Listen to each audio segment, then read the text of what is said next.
Hello and welcome to What the Tech from Boast AI, where we talk with some of the brilliant minds behind new and exciting tech initiatives to learn what it takes to tackle technological uncertainty and eventually change the world. I'm thrilled to welcome to the show product development mastermind and tech guru Mathew Mozaffari of Speer. At Speer, Mathew and his team help startups and institutions build tools with proprietary tech while assisting with end-to-end product development. At the same time, they're also building apps and tools aimed to help improve our day-to-day lives, working beyond the technological nitty-gritty with a team of artists, designers, engineers, and developers who strive to impact the world with their work. Along with establishing a standardized practice for software development for accreditation standards in North America and Europe, Mathew has led the expansion of Speer's technical practice and business markets to bring in over $2 million in revenue. But beyond his business credentials, Mathew has been a major voice in Canada's tech ecosystem, having traveled to 6 different countries for various competitions and having been selected as a top 30 developer under 30 in Canada. I'm thrilled to learn more about the work Mathew's doing in the space, the strategies for success to date, and what's in store for 2024. So, without further ado, welcome to the show, Mathew. Thank you so much. I appreciate the introduction. Very creative line, so thank you for that. Oh, I hope so. I strive to be the wordsmith here on the Boast team, but I'd love to hear your take on your background. From your words, how did you get into the space? How did you get your entrepreneurial spirit, and what made you want to work on cool tech? Yeah, that's a great question. From my perspective, I started by building a skill set. As cliche as that sounds, what you really need to do is find out what you're good at, and that's by teaching yourself how to learn. I attempted to learn about economics. I attempted to learn about finance, mathematics, sciences, technologies. And what really drew me to the technology sector was the fact that I consider myself a creative, but also an analytical individual. Because I enjoy things like cooking, painting, drawing, and creating things from scratch, it blended into the technical and analytical world that I come from. I discovered early on in 2012, 2013, that engineering, specifically in software, is the only sector in the world where you are only limited by your own creativity. If you are a hardware engineer and you're trying to build something to solve a problem and you don't have that resource, you quite literally cannot build that tool or that item. And you cannot benefit the world in the way you'd like to. It's not like you can go to Wakanda and get like adamantium or vibranium or whatever those resources are, right? You can't build that from scratch, but with engineering, you can make that impact immediately. So that level of responsibility tied to the imaginative experience that you need to have and that creative outlook you need to have is what really inspired me. To revisit your question, I built this organization and my skill set quite literally by learning about technology because I was inspired, because I became passionate. Hopefully that made sense. It absolutely does. And again, I love that you zeroed in on that creative plus analytical mindset that you have, but I think what it comes down to is you're a builder and a creator. I know it sounds like they're synonyms, but it is a little different. If you can have that creative vision, to your point about engineering being the only sector where you really need to rely on that creativity, you can build the world you want to see. If you don't have a tool to address a problem today, be creative. Think about how you can get there because engineering will unlock that for you. And I'm really, really happy that you actually drew that distinction between the hardware of it all and the software of it all, and just how you can really use your own ingenuity to make whatever goals you want come to reality. So that is super cool. I think we started teeing up on this, but talking about Speer specifically, could you tell me a little bit about what makes your team different than the other maybe creative or building or engineering houses that are out there and how you guys set yourselves apart? Yeah, that's a great question. And I don't get that frequently. What's very obvious is that in simple terms, Speer is a consulting firm, and we see that popping up everywhere. We see firms that consult in design, you see engineering firms, you see design agencies, you see engineering firms and agencies. It just isn't oversaturated for the standard person looking for services. But in my world, in your world, coming from an engineering space or a space where you're working with the digital world, you probably see that come up all the time. It's a great market to be in because it's A, very lucrative, but B, if you have some technical prowess, you're able to get in with a lower barrier to entry. What I would say is that we are distinguished not only due to the team that we have, but due to these skill sets. Now, those are very vague points. And I want to dig into those a bit deeper. The skill set that we have created isn't because our team has studied JavaScript. We understand building within a scope, being able to price accurately. While that's all very important in terms of transferable skill set, we have developed a process to allow engineers and designers to not only learn how to code or to design effectively, to process data and to experiment differently. And that's actually how we were able to, quote unquote, innovate. You see many firms throw around the words, hey, we're innovative. We're an innovative dev shop. We're an innovative hub. We're an innovative team.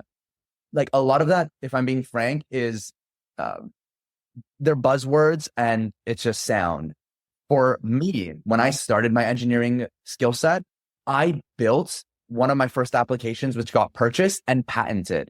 And a part of it is luck, a part of it is accidental, but either way, going through those experiences allowed me to learn how to develop software, which can A, be protected, but to also build software that B, can be exposed to the external world, but have a black box, which is uniquely developed. And whether that's through an algorithm, whether that's through proprietary functions, that has allowed us to attract a demographic that is interested in not just building code or building software, but building software that is reliable, building software that can be protected, and building software that can have a competitive advantage in the market. And that third point is very important because through trial and error, these individuals that are interested in building apps but want to work with an agency will either learn the hard way or the simple way that you can't just build anything and have it exist in the market without it being duplicated or without it being unprotected. And because of the standards that I have developed, whether that's OSCE certifications, ISO compliance, ISO 127 compliance, SOC 2 compliance, whatever those terms are, we are able to hit those standards because we just develop to a high degree of quality. And it's something that myself, Kartike, Clement, and Stephanie, who are some of our C-suite execs, have been able to train and develop standards on. Oh, I think that made perfect sense. And I hope my listeners could keep up because I think you said some gold gems in there, gold nuggets in there. Specifically, I love that you zeroed in on the innovation and buzzwords and how, I mean, we live in the AI era right now, and you're seeing that everywhere. Of course, Boast is guilty of it. We're Boast AI. We are more or less a fintech solution, and we're a service that is empowered by AI. When we're talking about innovation, what we're actually talking about in a lot of those instances is that competitive advantage that you kind of zeroed in on. It's more about making something that is going to be effective in the market, solve a new problem, and again, not just be a shiny new thing, not just slapping on that AI moniker or slapping on the latest buzzword du jour. Really giving something that is addressing market white space, for instance, or again, solving that acute problem. That's just the nature of the beast in terms of the businesses that we like working with at Boast. Because yeah, they use innovation at the CRA level, in their vernacular, in the language that the CRA uses. They say innovation, but what they really mean is do something new, do something novel, do something that is going to be unique against the competition. That's really what the measure is. So I love that you pulled on that. I'd love to talk a little bit more about some of the projects that you've done at Speer. I know it's hard to pick a favorite baby, obviously, but are there any cool, whether it's apps or solutions that you guys have developed that you maybe want to cheerlead a little bit here? Totally. Innovation is very malleable and it's something that's open to interpretation. And to me, I define innovation as the failure. I'm butchering that. You know what? Let's move to the question. Could you ask me the question again? I'll try and integrate that into the previous. It is hard to pick your favorite baby or your favorite child, obviously, but you guys work on a lot of really cool stuff there over at Speer. I'd love to know, what are maybe some projects or apps or products that you guys have developed that you'd like to cheerlead and give a shout out here? Totally. I mean, there's a long list, and we've been lucky to say we've been able to help over 15 companies get unique patents on their work. And that's due to the standards that our team has been able to develop. So it's something I'm incredibly proud of. I do want to flag that one of the most notable mentions is probably OnPath. OnPath is a tool which allows you to track vehicle diagnostics, manage your fleets, and to track vehicle behavior. And you did mention earlier the whole AI age that we're in, but for the last 4 or 5 years, OnPath has been able to scrape and detect radical changes in vehicle behavior through machine learning data sets. As cliche as that sounds, we've been able to train models to not only understand how a vehicle performs, but to create driver profiles and vehicle profiles, which lead to behavioral profiles. These behavioral profiles allow us to perform pattern analysis, data labeling. And when we see this Honda Pilot enter the highway in the winter, we're able to detect whether or not this vehicle is safe to be on the road during that specific day, time, or hour. And depending on the type of driver or individual that's using the vehicle, we can also inform administrators on the safety of that vehicle. This is very valuable for service loaners, for car dealerships. It's incredibly valuable for fleets and trucks that are transporting millions of dollars of goods across the country, across cities, or even for a 30-minute drive. It's incredibly important to track all of this. And that data streaming is the part that we were able to patent and protect. And the behavioral profiles is something that is also under a provisional patent. I love that OnPath can inform about whether it's safe to travel. We notoriously have the worst drivers in the United States, at least. And I mean, up in Toronto, you guys have almost the same weather that we have, if not a little worse. But that is something I would like every single driver in the city of Boston to check before they hit the road. Just my personal ask. But second, that data streaming of it all. That impacts supply chain. If you look at it from a macro level, that is huge. That is not a point in place impact. That is a massive impact. And I think, again, going back to the innovation conversation we were having earlier, yes, the CRA says innovation in their language, but even at the tax level, it's subjective. It's not going to be, that's why, again, we can't just deploy AI to write your tax claims for you. We need to have people who can speak that language of innovation and communicate that, hey, this is innovative, this is not new, this is unique, this is why, here are the proof points. Computer can't do that. You have to actually have the humans who understand the tech and have been there building it to communicate that. Now, obviously, it takes a village to raise a kid. It takes a community to build a business. What are some of the members of your community at Speer? Whether that's accelerators you work with, whether, I don't know if you guys have had some VC interaction, but how have you leveraged members of your community locally or globally to really gain the momentum that you have and help these companies build these innovative products? That's a great question. On our end, I mean, it really came down to us figuring out a way to fund the products and the companies ourselves. I come from an engineering background, and when you're not in the private equity space or in the wealth management space, you don't necessarily have that network to lean on for investment or those friends and family rounds. So it really started by me operating as an engineer and building software that people appreciated. And at the time, I wasn't getting patents left, right, and center. It was me building and trying to get something out to the market. With the initial healthcare platform that I built in 2014, which optimized wait times in clinics, I was able to get a purchase or an acquisition for that by the Keenan Research Center, which is part of St. Michael's Hospital, one of the largest hospitals in North America. I started initially by operating as an engineer, and Speer was brought to life through a portion of the acquisition amounts going towards the organization. And you raised a great point there about the community building a business. And we haven't necessarily been a part of incubators like the DMZ or 111, but I had the opportunity to work at the DMZ for many years. I had the opportunity to work at 111 for many years. And that allowed me to not only build my network, but to learn about the innovation that's actually happening with these younger startups, with these companies that are willing to challenge the status quo. And I was exposed to it because I was challenging the status quo for the healthcare sector at the time. And that red tape that existed is something that still needs to be broken. And being around these startups allowed you to be exposed to investors, C-suite executives, engineers, and product teams that are trying to challenge what currently exists out there. So to answer it in short, it takes a community, and I've had a great community of leaders, of executives, of engineers to teach me about how to integrate some code into my apps. But I've also had the opportunity to work with C-suite executives that have taught me about how to structure my business models, how to think about a cap table, how to think about equity distribution. And it's allowed me to learn effectively. And because I taught myself how to learn years back, I realized that those visual skills, as specific as that sounds, are important for you to recognize because it allowed me to teach myself effectively, which effectively impacted my trajectory in my business. Absolutely. And I think you hit on a really cool point that is very different than what we usually get from some of these answers when we talk about community, because we often talk about unlocking the virtuous cycle of R&D.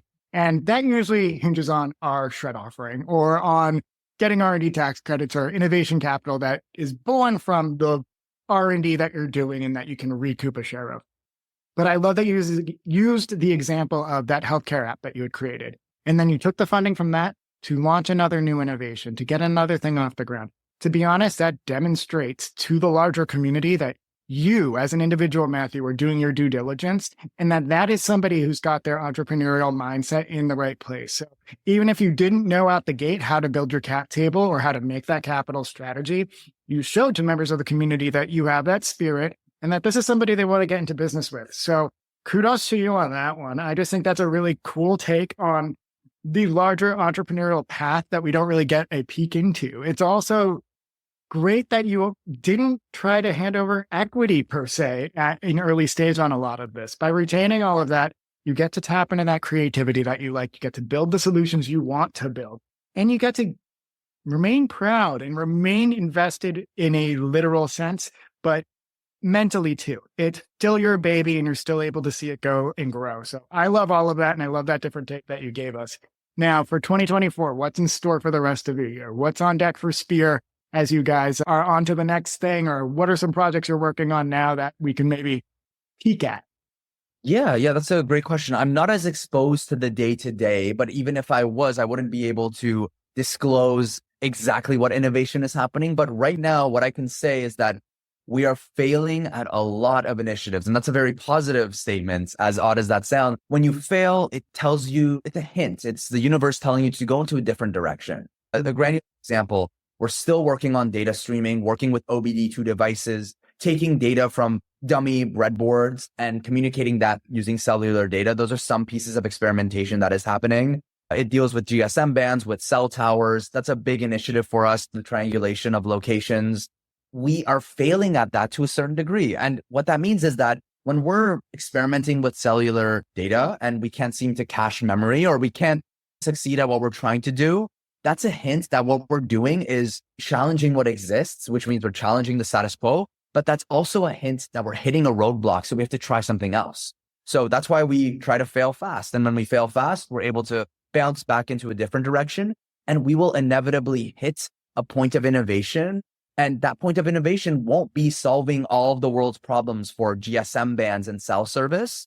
But what that is solving is us realizing that the other approaches weren't the right approach because they're not feasible. But this approach is the approach that makes sense. And we'll just keep iterating on that approach until that approach fails. And then we know to try a different approach. That's a big theme within our organization, which is to keep failing. Because as cliche as that sounds, that's the only way that you can figure out how to do the right thing. Absolutely. I'm going to call back to an episode we had recently with Chris Hobbs of TTT Studios. He didn't say the same thing as you, but he said something very similar in regards to shred tax credits. You don't necessarily have to have a successful product at the end of your R&D to recoup those investments that you made, to uncover your failure even. Failure is part of the process. Failing fast is something you really need to embrace. So many founders are averse to it. So many people who are even working in a traditional consultancy or dev shop, they think, hey, no one's going to want to pay for us if they just see our track record.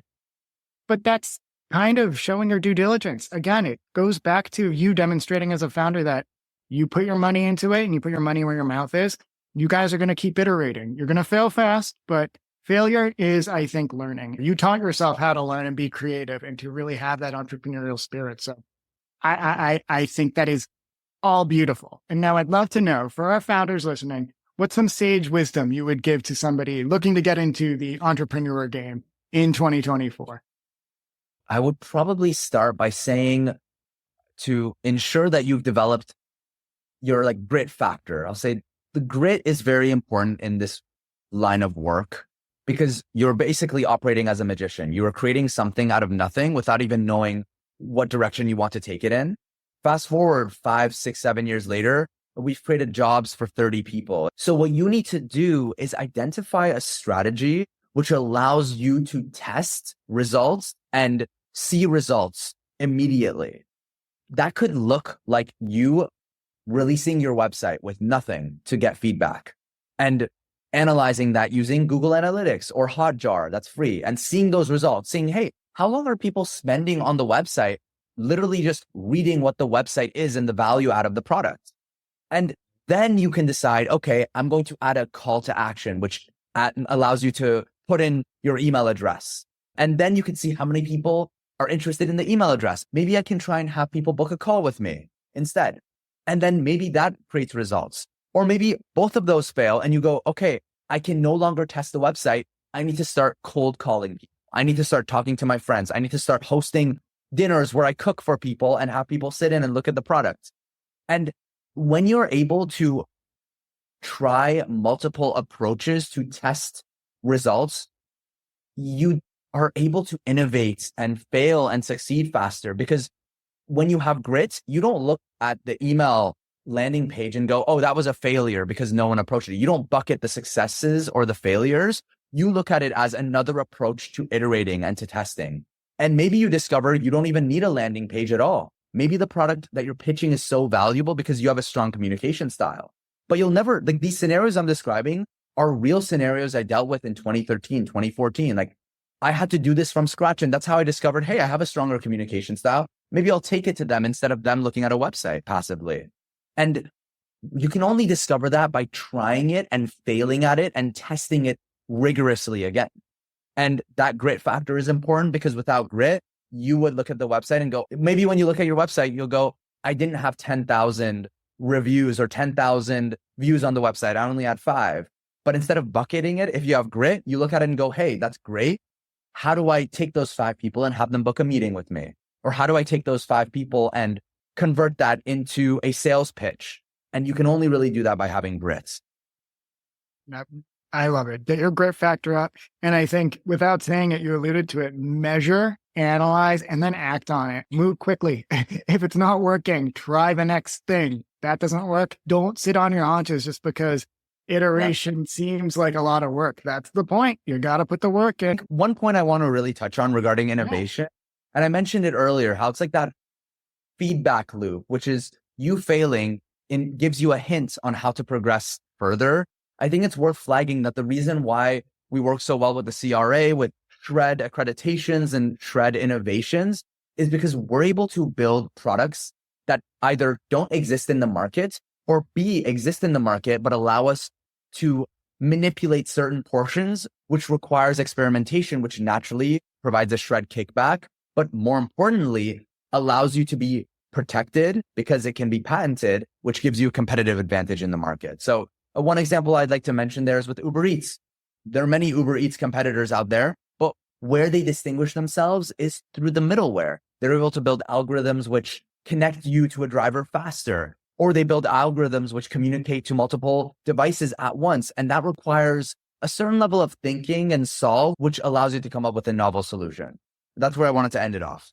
I love that. And I think that was beautifully put, especially with the shout out back to Shredden again.